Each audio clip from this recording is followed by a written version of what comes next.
तो हमारे पास inferior mesenteric artery होती है, वो सप्लाई करती है हाइंड गट को, जिसमें हमारे पास distal 1/3 of the transverse colon आ जाता है, डिसेंडिंग कोलन, सिग्मॉइड कोलन और जो है रेक्टम एंड एनल कैनाल तक आ जाता है। ठीक है, देन हमारे पास आता है ब्लड फ्लो। ठीक है, जो हमारे पास जीआईटी का ब्लड फ्लो है वो डायरेक्टली प्रोपोर्शनल होता है to the activity of the GIT. ठीक है, अब एक्टिविटी में क्या क्या आ जाता है, तो हमारे पास मोटर एक्टिविटी आ जाती है, जिसमें हमारे पास पेरिस्टाल्टिक और मिक्सिंग मूवमेंट्स होती हैं। ठीक है, पेरिस्टाल्टिक और मिक्सिंग मूवमेंट के इंक्रीज होने से ब्लड फ्लो जो है ना जीआईटी की तरफ इंक्रीज हो जाएगा। दूसरा, अगर एब्जॉर्प्शन इंक्रीज हो चुके हैं तब भी हमारे पास जो है ना डिफरेंट फंक्शन जो जीआईटी के हैं वो इंक्रीज हो चुके होते हैं, तब जो है ना हमारे पास जीआईटी की तरफ ब्लड फ्लो इंक्रीज हो जाता है। ठीक है, देन हमारे पास आता है सिक्रेटरी एक्टिविटी। जब हमारे पास ग्लैंड वगैरह से सिक्रीशन बहुत ज़्यादा रिलीज हो रही हो तो फिर जो है तभी ब्लड फ्लो इंक्रीज हो जाता है। ठीक है, देन इसका मैकेनिज्म है, तो फिर जो है ना हमारे पास यहाँ पे मैकेनिज्म इसकी काजेज़ क्या है, यानी कि ब्लड फ्लो किस वजह से इंक्रीज होता है। ठीक है, तो हमारे पास वेजोडाइलेटर सब्सटेंसेस जो है ना म्यूकोजल इंटेस्टाइन से रिलीज होती है, जिसमें जो हमारे पास ब्लड वेसल्स को डायलेट कर देती हैं और ब्लड फ्लो इंक्रीज होता है। ठीक है, अब हमारे पास इनमें कौन कौन सी जो है ना आ जाती है, तो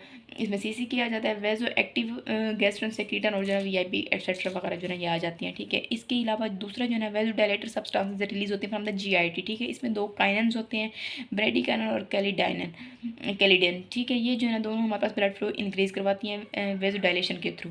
दूसरा जो है ना, अगर हमारे पास गट के अंदर जो है ना ऑक्सीजन की डेफिशिएंसी हो जाए, ऑक्सीजन डिक्रीज हो जाए, तो तब जो है ना हमारे पास वहाँ पे लोकल मैकेनिज्म अराइज होता है, जिसकी वजह से वहाँ पे एडिनोसिन जो है ना एक्यूमुलेट होना स्टार्ट हो जाती है। एडिनोसिन के एक्यूमुलेट होने से जो है ना हमारे पास ये बेसिकली हमारे पास वेजोडाइलेटर होता है एडिनोसिन। ठीक है, जिसकी वजह से ब्लड फ्लो वहाँ पे इंक्रीज होता है, ब्लड वेसल्स के वेजोडाइलेशन होने की वजह से जो है ना ब्लड फ्लो इंक्रीज हो जाता है। ठीक है।